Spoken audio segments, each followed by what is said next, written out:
the news, Kano state government orders suspension of school fees increment across all private schools.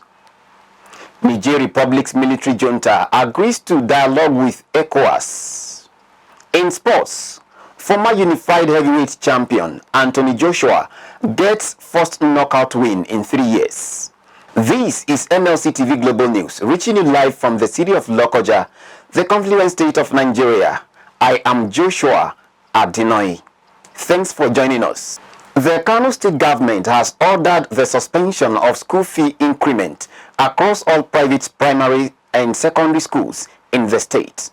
The special advisor to the state governor on private schools, Baba Umar, who confirmed the suspension, also said that the sale of books and uniform by private schools has been put on hold.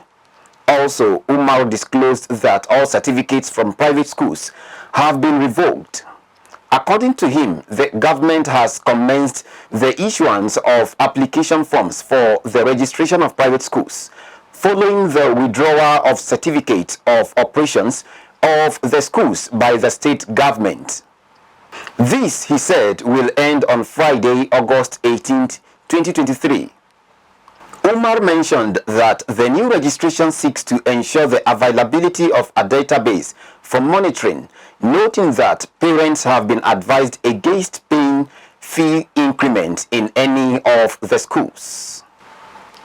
Lagos state government has promised to be more youth-oriented in its programs, especially in terms of equipping them with the requisite knowledge and skills needed to support the actualization of the Smart City project while giving them a brighter future. The state deputy governor, Obafemi Hamzat, made the promise in his keynote address at the grand finale of the 2023 International Youth Day with the theme, Green Skills for Youth Towards Sustainable World. Hamzat, who was represented by the secretary to the state government, Bimbola Saluhundeyi, at an event at Alausa, said Governor Babajide Sanwo-Olu's resolve to do more for the youth informed the addition of youth engagement. The permanent secretary, Ministry of Youth and Social Development, Toyin Oke Osayintolu, noted that the International Youth Day was set aside by the United Nations to draw the attention of government agencies, non-governmental organizations, academic institutions, businesses, and other relevant stakeholders to the need to focus on young people as important resources in community and nation building. The Defense Headquarters says it is concerned about a false and disturbing social media reports twisted to state that the Armed Forces of Nigeria received requests to effect change of leadership in Nigeria. A statement by the spokesperson, Brigadier General Tukur Gusau, reiterated that the Armed Forces of Nigeria never received nor made such declaration at any time to anyone or any group of people. The VHQ added that the statement came from those who do not wish the nation well, describing such as wicked imagination of a few who are not happy with the progress and well-being of the citizens of the country. The statement stressed that the armed forces was comfortable with democracy and remained loyal to the President and Commander-in-Chief of the Armed Forces of the Federal Republic of Nigeria, President Bola Ahmed Tinubu, and that the military would always be willing and ready to defend the Constitution of Nigeria. It urged those peddling falsehood to desist from such or face the law, adding that the military and other security agencies were on the lookout for the agents of doom. In a sudden turn of events, the National Union of Road Transport Workers, NURTW, has confirmed the arrest of its national president, Tajudeen, Baruwa, and 3 other officials without any tenable reasons. The arrest reportedly took place on Friday evening at the NURTW's National Secretariat in Garki 2, Abuja.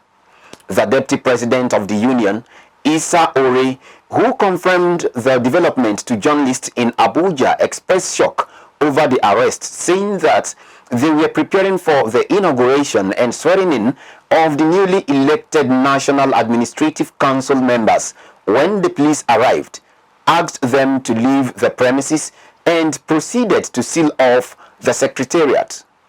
He explained that the union was not given any reason for the action. It was gathered that the arrested officials currently being detained at the Wuse Zone 3 Division include the General Secretary, Anthony Asogwa Chukudi, Olaid Odion, National Trustee, and the Principal Assistant Secretary, Abdurazak Yemi, along with the National President, Baruwa. As part of activities to mark the 2023 Nigeria Union of Journalists NUJ Press Week in Kogi State, journalists in the state embarked on a road walk in Lokoja, the state capital. The exercise, which was tagged Road Walk for Healthy Living, was led by the state chairman, Adeiza Momojumo, and other executives of the union. Our reporter has more. Speaking at the end of the exercise, the NUJ chairman Adeiza Momojumo described physical fitness and mental alertness as skills to help the living as professionals. All play without work will make a jack a dull boy to say. And as journalists, we are so busy with our work that we don't have time to exercise our body. And for us to keep fit, to be able to do our job very well, we believe there's need for us to do what we have just done. And you can see how relieved we are after the exercise. While the grand finale of the press week comes up on Wednesday, the 16th of August, Adeiza used the occasion to advise members to avail themselves of the activities of the union. The grand finale and the presentation of a book that we have worked on. So my advice is that members should turn up and make sure they participate in all the activities. The NUJ members embarked on a road walk from the Congress Center to the Government House Junction, down to the post office and back to the center. I am Faith Abdugafar, reporting for MLC TV. We go on a short break now. We'll be right back.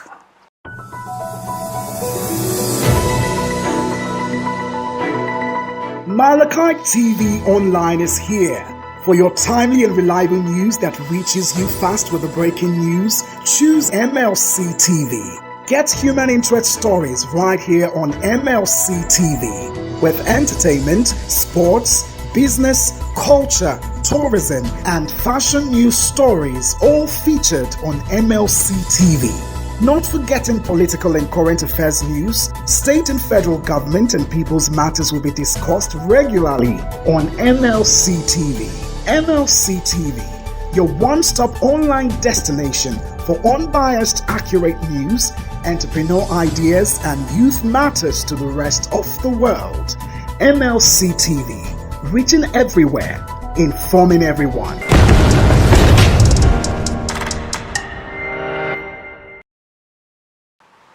Welcome back. On the foreign scene, China has called on Taiwan's Vice President, William Lai, a troublemaker, for his ongoing visit to the United States. Lai, a front-runner in Taiwan's upcoming presidential election, visited the U.S. on his way to Paraguay. Beijing, which considers Taiwan a breakaway province, has increasingly voiced its disapproval of meetings between U.S. and Taiwanese lawmakers. China accused Washington of engaging Taiwan in political activities under the guise of a stopover. In Africa, Niger Republic's military junta has agreed to dialogue with the Economic Community of West Africa States, ECOWAS, to resolve the political crisis in the country. Nigeria's intervention team, comprised of scholars from various Islamic sects in the country, stated this in a statement. The team, led by Sheikh Balalau, met at the weekend with the Coup leader, General Abdurrahmani Tichani, during which they deliberated on all issues, including the ECOWAS demand to reinstate former President Bazoum. Balalau, in a statement, noted that the team was in Niger on behalf of President Bola Tinubu, who approved their request to intervene stressing that their visits to Niger was to engage in constructive dialogue to encourage the coup leaders and other military leaders behind the coup to tow the path of peace instead of war and resolve the crisis. In his response, Tichani, who accorded the team warm reception, said their doors are open to explore diplomacy and peace in resolving issues. He said it was painful that ECOWAS leaders did not hear their side of the matter before issuing an ultimatum to quit office, claiming that the coup was well intended, adding that they struck to stave off an imminent threat that would have affected not only Niger Republic but also Nigeria. While apologizing for not giving the required attention to the team earlier sent by President Bola Tinubu, the coup leader explained that it was because they were angry about the ECOWAS ultimatum. For sports update, let's join Jonah Malik.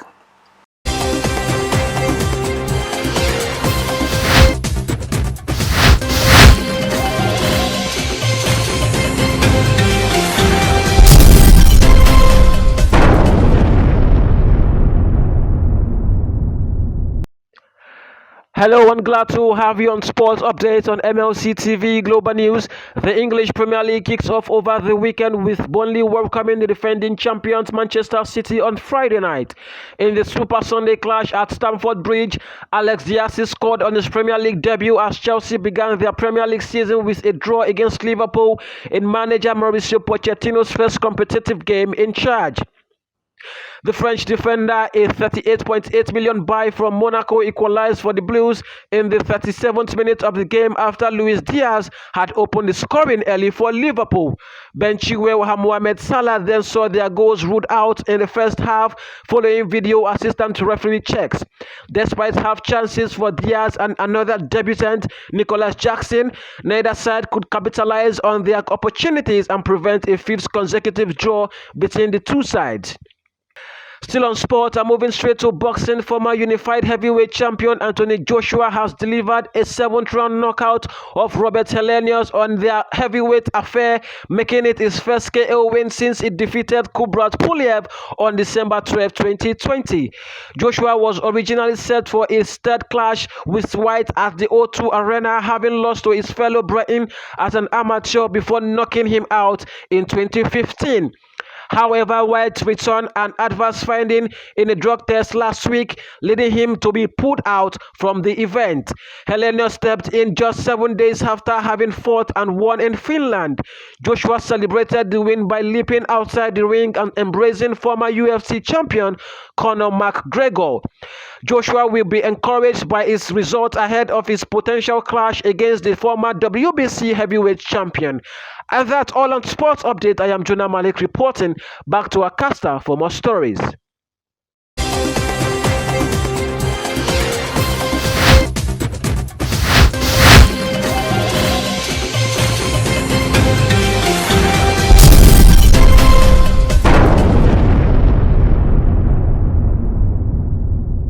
Thank you, Jonah. Babrela Unwalu has the latest entertainment news.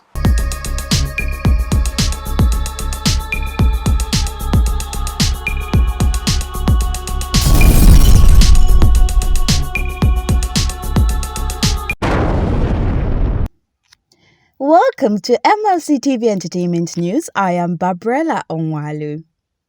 In Africa, Muyiwa Otedola, Chief Executive Officer CEO, $10 Entertainment Group, says the company plans to invest in the Nigerian entertainment industry to enable it to compete favorably with its international counterparts. At a news conference in Lagos, Otedola said the company plans to open a multi-million-dollar entertainment deal through public-private partnerships. He said that part of the company's plan includes nurturing up-and-coming artists, saying they represent the future of the industry, which would be in various aspects of the industry. According to him, this includes songwriting, promotion, branding, scriptwriting, production, directing, photography, video editing, and audiovisual work. He also said the company had endorsed 2 up-and-coming artists. Reports that $1, also known as $10, has been quietly supporting up-and-coming artists for the past 6 years, but now wants to bring his big plan to light. The lucky artists he has recently endorsed are Queen Sapphire and iBoy MP, and their singles will be released on September 1st with promotions to follow. Out of Africa, music star Self-Esteem and Scissor sister Jake Shears will join the new cast of the hit West End London musical Cabaret. Self-Esteem, who said she was excited to be moving into musical theatre. The musicians will take on the lead roles of Sally Bowles and the MC in the ongoing award-winning revival of the show from 25th September. It sees the capital's Playhouse Theatre transform into the debauched Kit Kat Club of the Weimar Berlin. Thanks for watching. I am Babrella Onwale reporting for MLC TV.